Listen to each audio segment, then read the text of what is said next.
every revolution or every political movement or any kind of change, and having someone, okay, CIA, which is fucking for you to call me CIA when you know I'm not.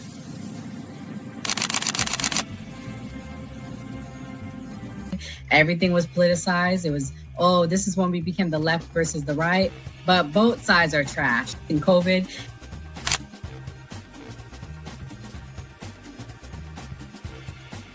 his own thing. So it seems to be that money's the issue, that like we're using money and that's how politics is being pushed. Because now we've seen what someone does when they use their own money and it doesn't seem to be a solution. So I feel like we take money out of politics, we'll have a much better political system.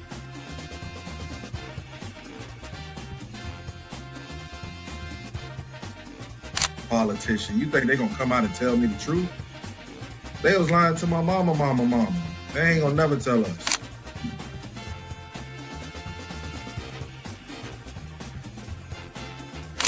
So everybody, we look at certain things just because, oh, this happens in the hood or we see this every day. All the way up. These people were speaking truth. King, we could talk X, we could talk it all. They were speaking truth.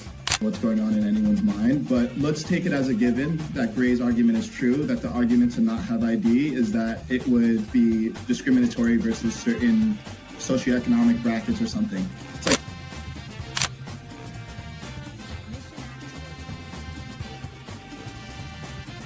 like the world's greatest trial run of what people will do and what people won't do. And we are the only country on the planet that really fought against the government. A lot of it.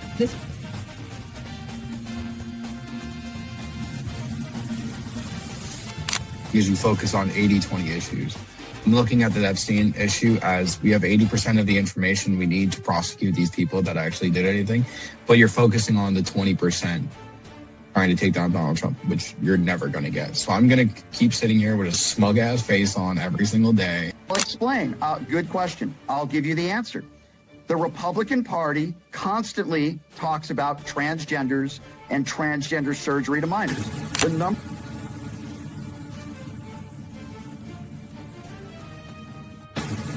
I'm mostly on the left, ideologically, but I don't associate with the Democrats because they're not ideologically on the left. The Democrats are clowns, and they're also losers.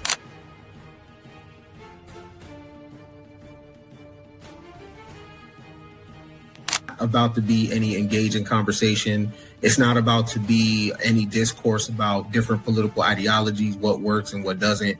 If that is the outcome, right? For example, I'm not going to go and just put myself in the middle of a KKK rally. Verify me, I'm not a fucking Fed. They always do this. I'll say this, right? But they did the same thing to Nick. We've seen the video. They'll call people who are genuine and authentic Feds because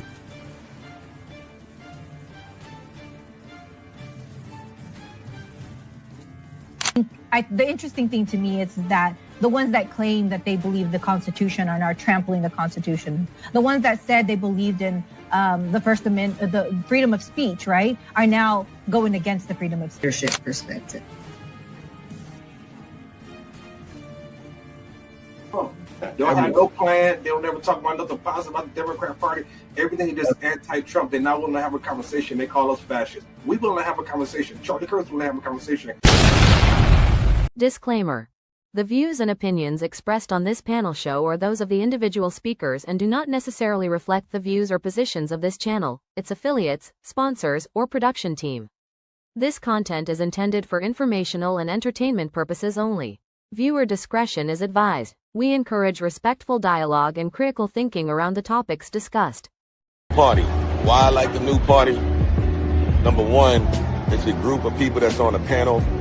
We all have differences, but we all basically still come together at the end of the day. The new party for me is about unity. The new party for me is about educating people to the truth, letting people know what's been going on in our country. With that being said, shout out to the new party, man. We're going to keep it going with y'all.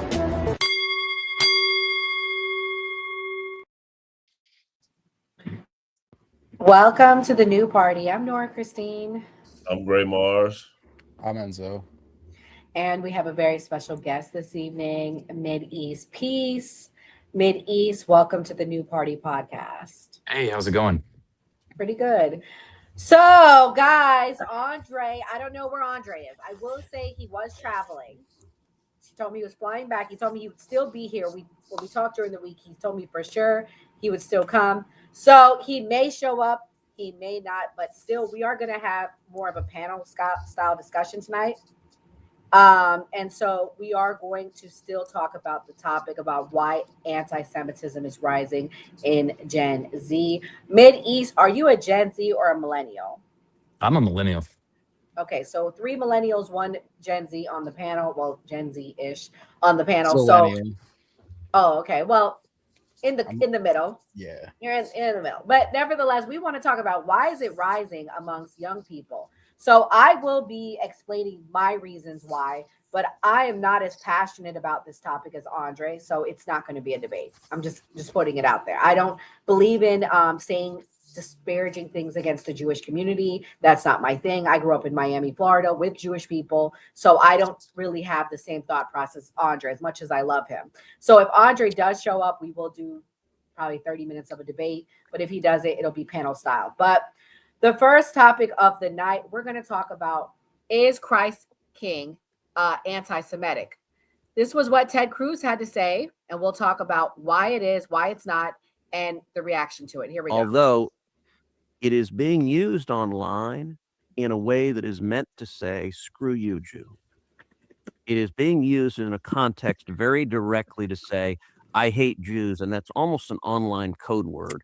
Christ is King is, I hate the Jews. Is that your view, or why do you say that? Because you see the people who are saying it, and they're saying it in that context. They're saying Jews are horrible, good, like they're attacking Jews, and they end with Christ is King to make it sound like somehow there's a biblical basis for attacking Jews. Look, Jesus was a Jew. And by the way, the twisted theology that says Jews are Christ killers, and that's been used to justify anti-Semitism, to justify persecution and murder. Look, as I read the Gospels, Jesus went to the cross willingly. He made the choice to go to the cross, and it was not the Jews who killed Jesus. It was me. It was you. Look, Jesus died for our sins because man is fallen, and the wages of sin is death. And Jesus took on the punishment that you deserve and I deserve so that we could be covered in his blood and receive salvation, not through works, not through what we do, but through the gift of God. Okay, so we're going to start with the elephant in the room. Easter's on its way. Christ is King. MidEast, why is that anti-Semitic to say why or why not? Oh, shit. Yeah, I don't think that I could ever view that as anti-Semitic. I mean, there's so many religions around the world, and I don't have a problem with anybody that upholds a certain belief system. I would say if you didn't think Christ is King and you're a Christian, I would have a lot of questions for like what you're doing, being a part of a religion that you don't actually identify with. That doesn't bother me whatsoever. I haven't even thought about that being anti-Semitic before. It hasn't even crossed my mind. I promote everybody in my personal belief system that if you follow something, you believe in it, and I celebrate that for you, that you should, if you're a Christian, Christ is King for you. And that's great. And I love that people have a belief system, because if you don't, you have no moral compass or values that you base yourself off of. And that's my personal belief system. But I don't think that's anti-Semitic to say that. I think that's kind of a ridiculous notion to make. Enzo, what do you think? Is it anti-Semitic to you, and why or why not? I don't think this saying is anti-Semitic whatsoever. I think when it gets into the wrong hands of certain groups, that certain things can be made anti-Semitic the same way that certain words can be used as hate speech that throughout history were not used as hate speech or things of that nature. So my biggest thing, like I said, when it gets in certain hands of people, because I've seen it on TikTok, I've seen it on other places, on X as well as Instagram, where certain groups are using that to be an anti-Semitic type thing. But when it comes down to it, just the saying itself alone, no. It all depends on the hands it gets into, in my eyes. Gray, do you have anything else to add to it? No, I agree with them. It's basically how you use the word. If you say Christ is king, like Candace Owens was using it, I'll use an example, then it's like you're trying to use it as some type of prejudice towards Jews. So it all depends on the context of how you're saying it. I agree, because like when Candace said it, she had just left the Daily Wire. It was like left Daily Wire 1 week later, Christ is king. But for those watching, as a Christian, I want to give a biblical reference. John 18:37 says, "You say that I'm a king. For this purpose I was born, and for this purpose I've come into this world, to bear witness to the truth." So for me, Christ is king. So yeah, that was a good discussion on it. MidEast, are you Jewish? Yes. Okay, thank you.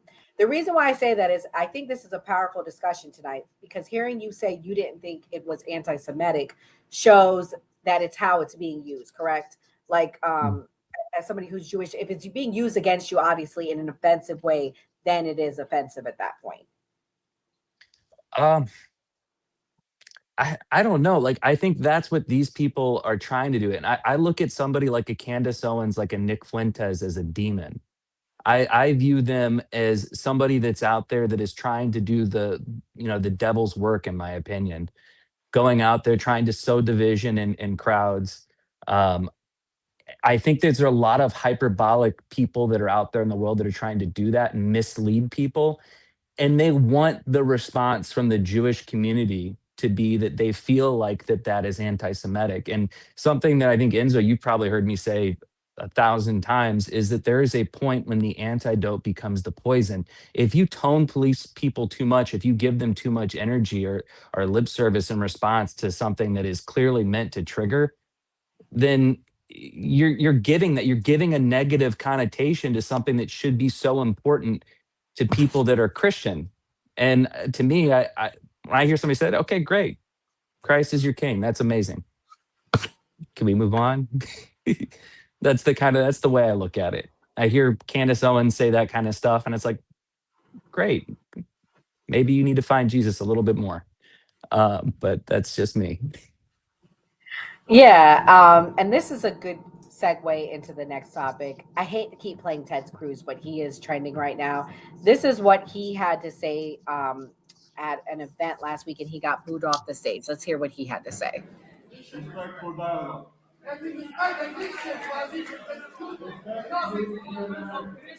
I will say this, I am saddened to see that some here, not everyone, but some here, are so consumed with hate. You cannot address your brother. I will say this. You speak for yourself. If you will not stand with Israel and the Jews, no, then I will not stand with you. Thank you, and God bless you. So my question is this: when does criticism of Israel become anti-Semitic? Is it always? Should we never criticize Israel? Or what's your thoughts? Enzo, I'll let you respond first this time. So I think it's completely fair to criticize the government of Israel. I think it's completely fine to criticize the policies of Israel, certain things that they're doing to question certain things with the Israeli state. That's completely fine. When it crosses the line of saying that every Jew is the problem for Israel, that's when it gets murky. It's a fine line in my eyes that has just been progressively just getting worse and worse and worse and worse with the rise of Candace Owens, with the rise of Nick Fuentes, with these people that are not criticizing the government of Israel. They're just criticizing anybody for their Jewish faith at this point that have nothing to do with anything that is going on there.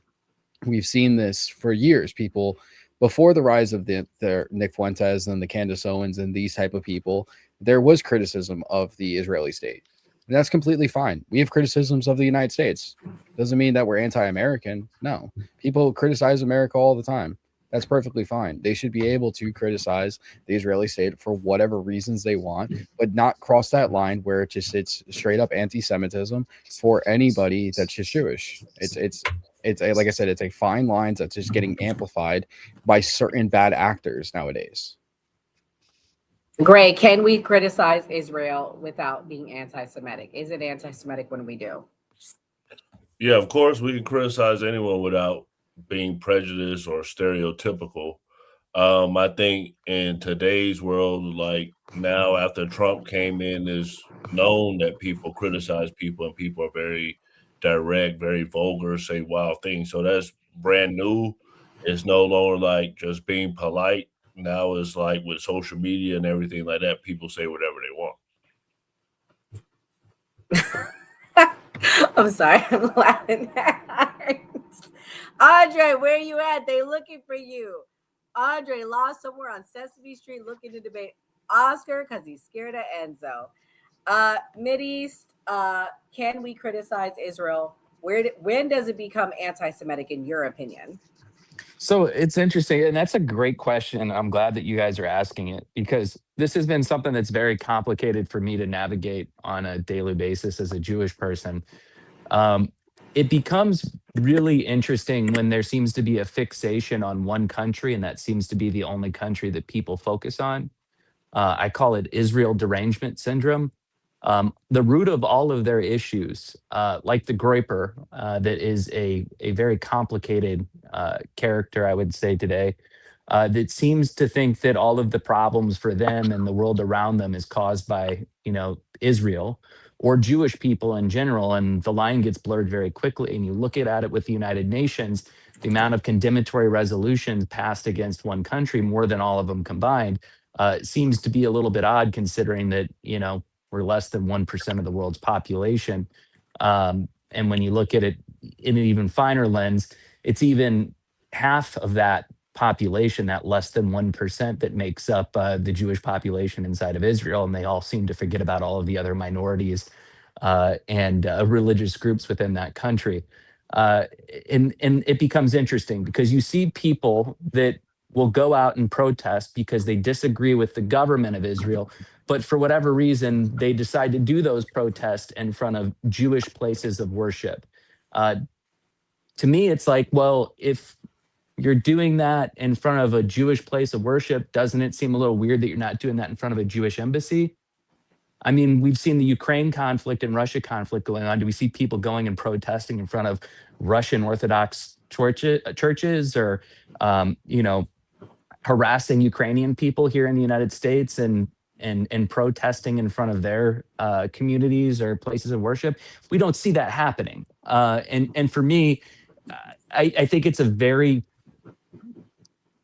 complicated line to toe. But I don't see it. You can question the government of Israel. You can have a problem with that. But if you can't recognize the fact that there's, Palestinians that have been on the Knesset, right, or Arabs or Muslims, and prosecuted a prime minister in that country that have all the same rights and freedoms as everybody else, and you seem to make it about Jewish people, that's kind of like the line. And that's it's complicated to lay out. I hope I did a good job of explaining it, but yeah, you did a good job. Well, I mean, that's a very good point. You've been doing a good job of opening my eyes to a lot of things tonight, like hearing your point of view. So thank you for coming and being brave enough to show your face on camera and talk. I know it's a little different in the TikTok world. I go on camera all the time on TikTok. Oh, okay. Well, some people don't want to be on camera. Hilarious on TikTok. Okay, so the next topic that we're going to discuss is Holocaust history. With this new rise of anti-Semitism and noticing and questioning or whatever these people call it, they've been saying that the Holocaust didn't happen the way it said it did. So is the teaching of the Holocaust becoming less effective for younger generations? Enzo, I'll let you go first again. So the teaching of the Holocaust, it needs to be taught. It is something historically that has happened. And for anybody to sit here and deny that the Holocaust ever happened, I'm sorry. It's just the most smooth brain arguments that I've ever heard in my entire life. It is well documented. One thing that the Germans were very, very good at, I will say that, is documenting literally everything. They tried to destroy a lot that had to do with the camps as well as the numbers, but a lot has survived. So it's really not that hard to deny that an atrocity like that has happened. So I don't understand why we're just trying to whitewash history to say that things didn't happen to fit a narrative. So yeah, just to fit a narrative of this rise. In my eyes, it's disgusting, to be honest with you. Well, this is what Myron Gaines had to say at a recent street debate. He's somebody that's very critical of the Holocaust. Hey, so you say 6 million didn't die. How many do you think died in the Holocaust? 6 or 7? Total? Yeah, 6 or 7, man. Okay, so if 6 million didn't die, then why did all of the Nazis say, yeah, we did it, we're not sorry, during the Nuremberg trials? Yeah, well, those were basically a circus. A lot of the testimony was, garnered through bullshit and coercion. Garnered through what? They all died afterwards. It's not like they had anything to gain. They all got hung. It's not like they said that and then were let free. They said that and then got hung by the state. You'd be surprised at how, what you'll admit to when you're being tortured. You know what I mean? This is it's a very real thing. This is why, law enforcement agencies can't take informants and or prosecute cases where CIA and individuals torture people, right? This is what got John Kirikow put in jail, essentially. But as far as that thing, look, all jokes aside, I'm not saying the Holocaust didn't happen. What I am saying is a lot of the things that we were told about World War II just don't make sense.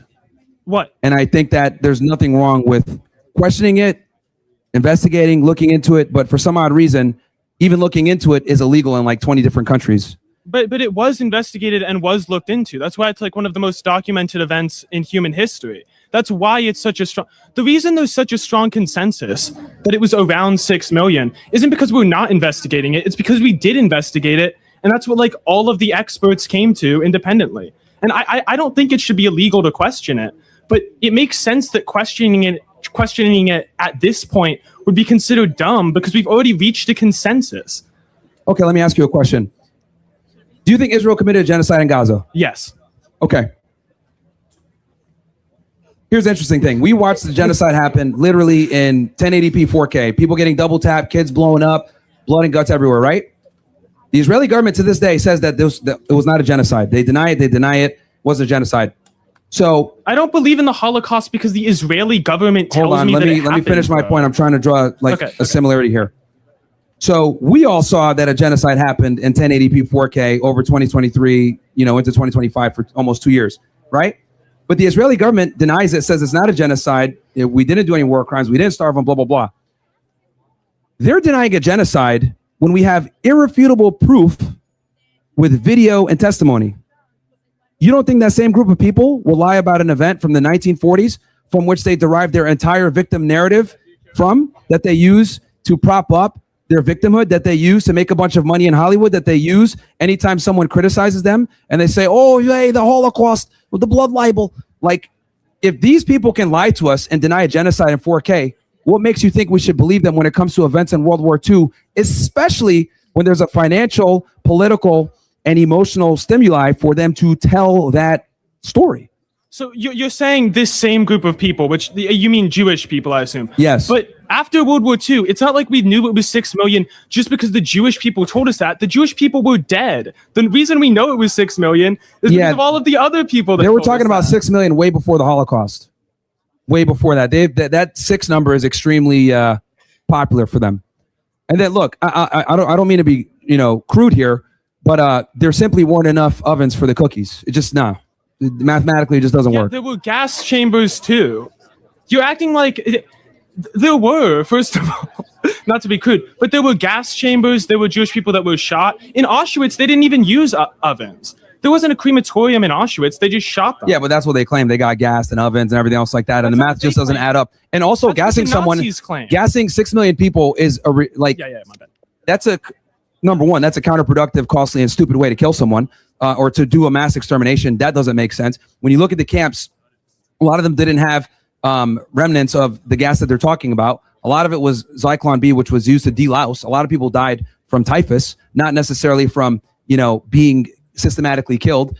Like, there's just, I'll tell you this, because obviously this topic is very controversial, and obviously we're on fucking YouTube. So I'll say this. Look up the case of Ernest Zundel, okay? He went ahead and was passing out pamphlets on the Holocaust and questioning the official narrative. They arrested him for it. And what ended up happening was he went to trial, and he brought in a bunch of different expert witnesses to defend his case, and that ended up showing a lot of the holes and inconsistencies with the official Holocaust narrative. They brought some of these survivors in, and a lot of them came in and said, oh yeah, I was selling a book. I was just using my imagination, So I question everything that comes from that side because they've lied so much. Here's another one. Do you remember when Israel said that they were burning babies and beheading babies after October 7th? I believe that it happened. You believe that happened? No, I believe that they said that. Oh, you believe that? Do you believe it now? No, I believe that they said that. I'm not saying I believe that it happened. Yeah, but you want to know the crazy part? That's not true. Yeah, So a guy named Yossi Landau, look him up, from the ZAC organization and these other organizations that they're the first responders when anytime something in Israel happens, because obviously there's Jewish religious rights to preserving the body and burying it as quickly as possible. He made all of it up and he admitted it. Yeah, but that was hold on. That's hold on. Years after the Holocaust. That's a different event. This is my point. I'm trying to establish to you that they have no problem lying to perpetuate their victimhood. He went ahead and said, oh, there was 40 beheaded babies. We saw babies in ovens. We saw a woman with a baby cut out of her stomach. Here's the key. Those lies were used to push for an aggressive military front against Gaza, because by the time the truth actually came out, it was too late and they already had boots on the ground and they were bombing the fuck out of Gaza. Okay. So those lies were directly used to conduct a genocide. So my thing is this. If they could lie about if they could lie to us about a genocide that occurred in front of all of us in 1080p or 4K, if they could lie to us about 40 beheaded babies in 1080p, you don't think they would lie about an event in World War II when there were no cameras? Okay, so based on that MidEast, he said a whole lot. Can you debunk some of the things he said? Yeah, sure. It's really easy to debunk the shit that he says. Oh, wow. Well, for starters, I would just say that I'm a German Italian Jew living here in the United States. I would just love to know, did my family members that perished in the Holocaust, were they the majority of them? It was just those ones, the 6 or 7 of them that perished, they make up that whole number of 6 to 7. I think it's really interesting when you look back at it and you get in the mindset. And that's why I said it's a curious individual, right? Like the Graper is, or somebody that has a mindset like him. I find it really interesting. You can go to a Holocaust museum, you can see all the shoes, you can see the explanations. I would love for this individual to maybe go there. Maybe all of us Jewish people that have experience with it, we're all just lying. We're just these evil, conniving Jews that are meddling and everything.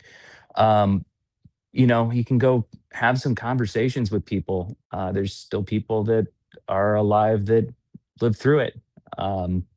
We had one that survived it, had gasoline thrown on her in Colorado for, marching for the protesters. As far as the beheaded babies that they were talking about, there's actually a French journalist that said it. And the government actually of Israel came out and corrected that relatively quickly. As far as the babies that were burned in oven, there were some instances of it happening, but this is the same individual that said that sexual assault on women on October 7th didn't happen. And the UN has finally came out and quietly admitted that it did happen. And you guys can find that on the UN's website if you'd like to go look at it. But I find it really interesting that somehow we've come together in our Jew hive mind mentality, and we just used, the same devices, like our, aluminum laced yarmulkes that are connected using Wi-Fi signals to beam information to one another and say, hey, guys, we're going to lie about this particular event. Yoni, Markowitz, Jacob, we need you to go out there, okay? And we need you to come up with family members all around the same time period that unalived, and maybe you can falsify their records. Hey, maybe even you can go into to Bubby's nursing home and Zadie's nursing home, and you can just tattoo a couple of numbers on their wrist. That would be fantastic. Maybe we can just ignore the fact that we had, I don't know, gas chambers at Auschwitz and the cow. We could just forget all of the historical evidence and facts there, but we definitely, inflated those numbers so we can garner sympathy, so we can form or control the world. I will tell you, I have met Holocaust survivors, personally. So it's why, and I saw the numbers and it's real. All of that's real. The tattoos, I don't know the formal name, so please excuse me. I just know the tattoos that they had, the identification number. And so for me to hear it now, I think it's scary for people to say that it's not true. It's not real. When I saw it with my own eyes. Gray, have you met any Holocaust survivors? A lot of them live here in Florida. No, I haven't. But yeah, just living in Florida, there is many here. In Miami, I went to the Holocaust Museum. We had a lunch. I got to meet Eli. What's his name? The one that wrote the book, Eli W. I don't want to say his name wrong, but I got to meet him. So it was a really good experience in high school. So I can never say, if someone brings it up to me, I'm like, well, I met the people, so I don't know what you're talking about. But moving on to the next topic. Gray, do you want to do yours first? I have one more, or you can go next. It's okay.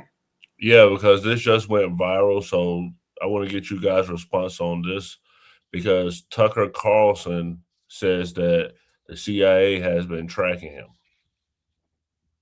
So the other day I found out that the CIA is preparing some kind of criminal referral against me, a crime report to the Department of Justice on the basis of a supposed crime I committed. What's that crime? Well, talking to people in Iran before the war. They read my texts. So the crime under consideration apparently would be the Foreign Agent Act or something like that, acting as an agent of a foreign power. And I don't expect this to go anywhere. I'm not too worried about an actual criminal case against me for a bunch of reasons. One, I'm not an agent of a foreign power. Unlike a lot of people commenting on U.S. politics and global affairs, I have only one loyalty, and that's the United States, and have never acted against it. Its interests are the only interests I care about because I'm from here and I have a lot of kids. So that's not a concern. I've also never taken money from anybody. Don't need it, don't want it, and that's provable. And moreover, it's my job to talk to everybody all the time and try and figure out what's happening around the world. That's literally what I do for a living, and I'm not going to stop doing that, nor should I don't think. I'm also an American. I can talk to anybody. I have no secrets to divulge. So legally, I think the case is ludicrous, and I doubt it will even become a case. I'm bringing this up for a couple of reasons, though, and they're pretty obvious. One is that countries tend to become more authoritarian in wartime. It's just the nature of war. People are dying. The stakes are high. People's emotions have risen to a very high point, to a crescendo. And so there's much less tolerance for any kind of dissent in the homeland. The irony, of course, is the United States fights wars on behalf of freedom, but there's always less of it here in our country during war. So that's a widely recognized phenomenon, and it's likely to happen now too. Another point to make that is worth knowing is that the USIC, the intelligence agency, spy on Americans. Now, you probably knew that, and it's been revealed a lot, including by Julian Assange and Ed Snowden, both of whom are threatened with death for revealing it, but everyone knows. But it's probably a little more widespread than most people understand, and it's outrageous. There's no justification for your government, which you own, you're a shareholder in it, you pay for it, to be violating your privacy like this. But it happens all the time. And in fact, one of the reasons that CIA, or people within CIA, just to be clear, it's a huge, sprawling, disconnected agency. What it does in a specific case doesn't represent what everybody in the building thinks, but there are some people who are mad at me for my views about Israel. And they have some latitude. And one of the reasons they pass on criminal complaints, in effect, to law enforcement is to justify warrants for spying on Americans. So that is an absolutely real thing. But the main reason they do it is to leak the existence of the investigation, such as it is, to the media, and then humiliate and terrify the subjects of this op. And that's, of course, happened to me repeatedly, many times, including in famously 2021, when I was still at Fox News and trying to set up an interview with Vladimir Putin. And the NSA, I heard from someone there, had grabbed my text messages with an American citizen and had leaked them to news outlets. Those texts were basically my attempts to set up an interview with the foreign head of state, and they leaked them to the New York Times in order to stop the interview, which they successfully did, by the way. And they admitted that they were spying on me. This is not a fantasy. It actually happened. They did it again 2 years later. My second attempt to get a Putin interview, I managed to get it anyway, and they've done it since. And so when you get a call from a reporter who knows the contents of your texts, it's pretty clear something's going on. None of this, in my judgment, as of right now, is a huge threat to me. So I'm not making this video to complain about it or whine or ask you to send me money because I'm under attack. I'm saying it because it's true, and you should know what your own government is doing, and you should know what the stakes are. And you should know that a lot of what happens in this country that affects outcomes happens behind the scenes. Some of it is legal, some of it is not, including what I'm describing now. But it has an effect. And the intel agencies, again, not everyone in the intel agencies, because there are decent, hardworking Americans who work in the intel agencies. They're Americans, just like there are decent, hardworking Americans who work at the DMV. But there are also people with agendas and grudges and no sense of restraint who are happy to misuse the power they have, granted them by our elaborate secrecy laws, to hurt fellow Americans for ideological reasons. That is entirely real. That's the story of Russiagate. And it's likely that things like that will begin to happen at greater scale now. So you should just know that going forward. Thanks. Shameless plug. Tuesday night, we will be covering Laura Loomer going to India. And she is now announced that she's reported Tucker Carlson to the feds. Supposedly, I guess she found that he's taking foreign money. So Gray has a question, but I also have a second question. Gray, go ahead with yours, but let me read the super chat first. Planned to debate and still ran like a track star because Andre's afraid to debate Enzo. Thank you, Tara. Appreciate it. Go ahead, Gray. MidEastPeace, I want to ask you a question. So if the CIA is investigating Tucker Carlson, do you think it's appropriate for the United States to investigate him for criticizing another country, a foreign country? I would be curious to know why he thinks it's the CIA. I believe that would be the FBI that would be doing that investigation to begin with. I'm sure if the CIA is involved in spying on him, I'm sure it's probably to see who he's talking to, probably for targeting packages that they're providing. But I mean, do I think it's appropriate? Probably not, but I would say you could just rewind back to Edward Snowden and you can see just how much our government spies on us, our allies, even our adversaries, even I would say people in high offices like presidents of other countries, prime ministers. So yeah, I mean, it happens. I think it's something that we have to actually stay on top of. But when somebody's going around and they're having a conversation with a foreign leader, especially somebody like Putin, or in the case of Iran, the prime minister or president, I would say that that's probably something that they're going to want to pay attention to begin with. And as far as concerned, I find it interesting that somebody that's in the press doesn't understand what that is, considering that he has FARA registrations, specifically with this interview from Qatar. And as far as the comment that he made regarding, well, it's true and definitely happened, he made the same comment about Israelis that got arrested in Qatar for planting bombs, Qatar came out themselves and said this never happened, and that no, there was no, in fact, no Israelis, and they don't know what he's talking about. I find that interesting, that he has a history of doing this. And if I were looking at him from a government's perspective or from the FBI's, is this guy working on behalf and taking direction from an adversarial government? Why does he keep on saying the things that he's doing?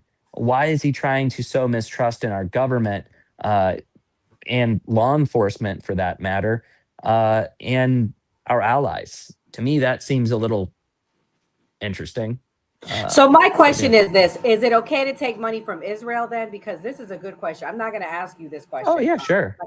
Getting your finance. So why is it okay to take money from Israel but not Iran? Because that seems like a double, or not even Iran, Qatar. That seems like a double standard. Qatar is an ally of ours right now. Qatar is working with us. Qatar has been pumping money into our economy. So has Saudi Arabia. Why is it a problem to take from them but not Israel? Well, so has I would say Israel has I would say pumped money into her economy, but there are, again, FARA registrations that you have to do when you're a journalist. I don't have an issue with anybody taking that, but when you're taking those and taking direction to manipulate the American public, that would be an issue. And I'm assuming that your comments are kind of referencing AIPAC. I mean, not just that though. I mean, AIPAC, what they do, from my understanding, is they organize these influencer trips. They go, they take them there, they show them what they want to show them, and that's fine. But then these influencers come back. I've seen Xavier do it. He came back, he showed all this thing. He was like, well, look at this. There's so much food for Gaza. And he's like, they're saying they're not getting food. So then now he's putting out all this footage, and he's putting out all this content, and he's one-sided. So I'm going to be honest with you. I don't think anyone should be taking foreign money from any country. I don't care if it's Israel. I agree 100%. Iran, yeah. Qatar, it's all wrong. Oh, no, 100%. I agree with you. I would just remind you, though, that AIPAC is Americans that are actually lobbying for more relations or continued relations with Israel. That's not an Israel PAC. It is Americans for Israel Political Alliance Coalition or whatever. I'm sorry, long day. Got a 9-month-old who's teething, so I have not been sleeping. But I would just remind you that is Americans that are lobbying for that within their own government, not taking direction from foreign governments. So I don't have an issue with that, and I think it's more so to get people over there so they can actually show what's going on and get more investments from companies and from our government into agriculture, technology, all kinds of other things outside of just. So are you okay with people taking trips to Qatar? Because a lot of people attacked influencers that went and did that. I can't think of her name. She's a Jewish American, Emily Austin. Yeah. Emily went and took a trip over there, and woo, they dragged her. I don't. I think if you come back and it's very clear that you have ill intentions, I would say that would be bad. Like if you're consistently caught lying and it's information that you're spreading from where you're going, that would be something that I would find troubling. And in the case of Tucker Carlson, it seems like everything that he comes back with has been a clear direction to undermine not only our government, but allies. And to me, that seems very odd because it's like the one example that I gave you has been one of like a laundry list of them. And there's a certain point where I would say it would attract a government agency looking at it because it seems like they're really taking foreign direction. And it's a lot more than just going there for an interview or as an influencer to go see something. It's like you're acting on behalf of them. And that's the whole purpose behind FARA to begin with, so that the government can track that. They do understand what's talked about, and they can see if it fits within the scope of what you listed in that FARA documentation. Okay, guys. Well, those were really great answers, MidEast. For me, I really appreciate you coming. I think tonight was special because you you are Jewish American, and I really appreciate you answering the tough questions, because these are questions that people do want to ask. They're scared to ask, or they ask it in a nasty, disrespectful way. We have a few more super chats before we do our closing thoughts. Andre running scared, just like skeptic runs from Enzo. Thank you, Iron. Appreciate the chat. He said, I found Andre, everyone. He's at the Oracle convention. Hate to break it to him. He ain't getting Laura Winslow. Ooh, I think he already has a Laura, though. He's married. Can we at least see MidEast socks? MidEast, they want to see your socks. So I'll let you do your closing thoughts first. And if you can answer this question, is an alliance with Israel beneficial to America? Thank you for coming again. Oh yeah, I would say an alliance with America or with Israel is great. I think it's something that is very beneficial to the United States. I think that there's ways to restructure the memorandum of understanding that's even more beneficial. I don't think that. Hold on a second. There you go. There you go. Super chat right there. Some nice socks. But what I would say is that there's so much good that comes out of that relationship. For example, you're looking at the interceptors that are doing their thing right now instead of intercepting all those rockets. We know that Trump wants to build the Golden Dome. This is work that is done in relation with the United States that provides jobs here locally. And I would say that's great. They provide a lot of great intelligence throughout the Middle East. And it's definitely a country that fits within our narrative. And I would direct people, if you're really curious about it, to go and read. And this is something that I think is very interesting. One, I think a lot of people don't really understand what America First means. But in the 2026 NDS, the National Defense Strategy put out by the Department of War, they make it very clear what America First actually means. And it definitely does not mean America only. And their shining example of what an ally should look like is Israel, a country that invests in their own defense, that doesn't need the U.S. military to come and put boots on the grounds and defend them, that invest a ton of their own money into their own security, that works hand in hand with the United States, with our intelligence communities, and gives us a ton of great tech that we implement and use and help us refine our own. I'd say it's a great alliance. And outside of that, just the contributions that they make to, agriculture, to, creating water, to really look into, I would ask the Americans to look into some of the things that they do outside of the military and how it's beneficial to the United States. Hope that helps answer your question. No, that was a great answer. MidEast, is there anything else you want to add in your closing thoughts? I would say this. My big closing thought is that when it comes to political mobilization, which is what you've seen from having a smartphone and social media apps, and where most Americans are getting their news now from, or not your typical mainstream sources. A lot of it's coming from social media. It gives every clown, with a phone and a camera, the ability to go out and put out content. And it really requires people to dig in and look at primary sources to hold these people accountable for what they're saying. That's how you get people like the track star from this evening putting out the content that he does, not to talk ill of somebody that's not here. Would love to debate him at some point.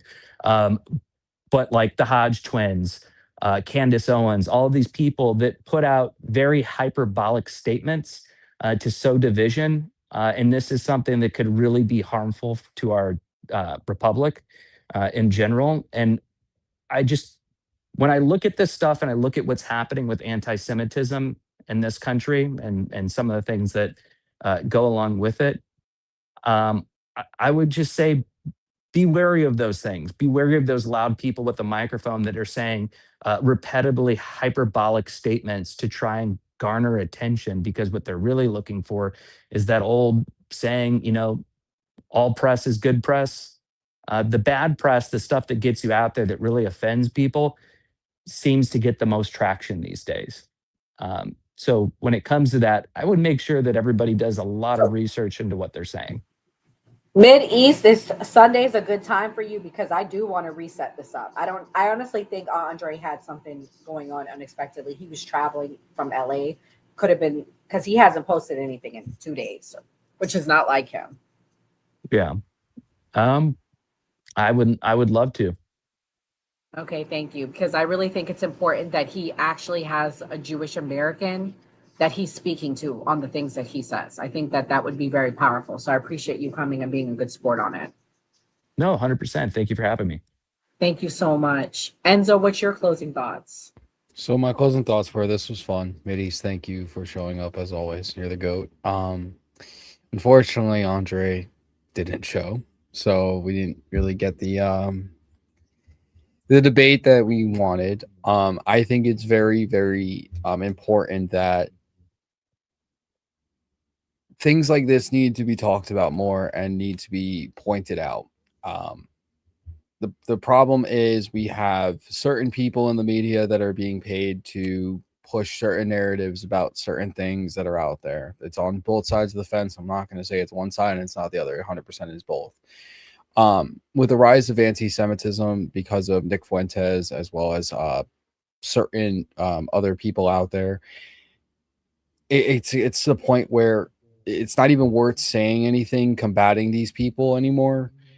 You just pay them no mind. Once you pay them no mind, they just fade into obscurity. That's what we should be doing instead of arguing with them, because arguing with them gives them a platform, and by reposting their videos gives them a platform. People just need to pay it no mind at this point.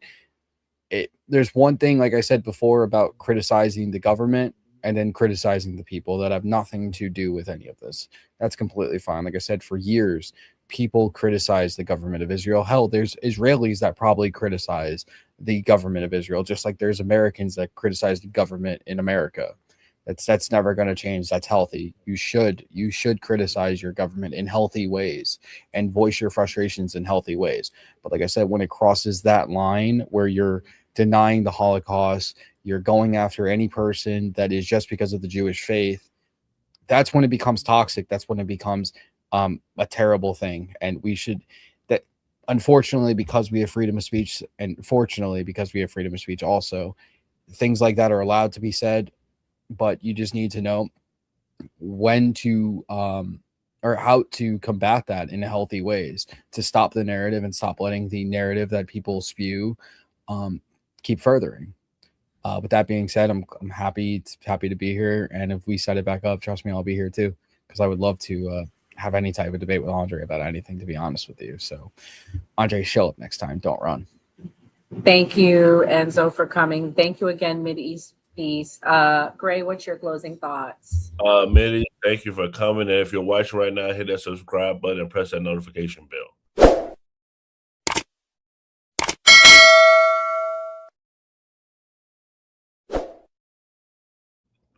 I'm going to say these types of things are important because if we don't talk about them and people think these things, then no one's getting the accurate information. So I think the evolution of social media to be able to talk to people and be able to reach people and be able to have these conversations is what's important. And that's what actually created the new party.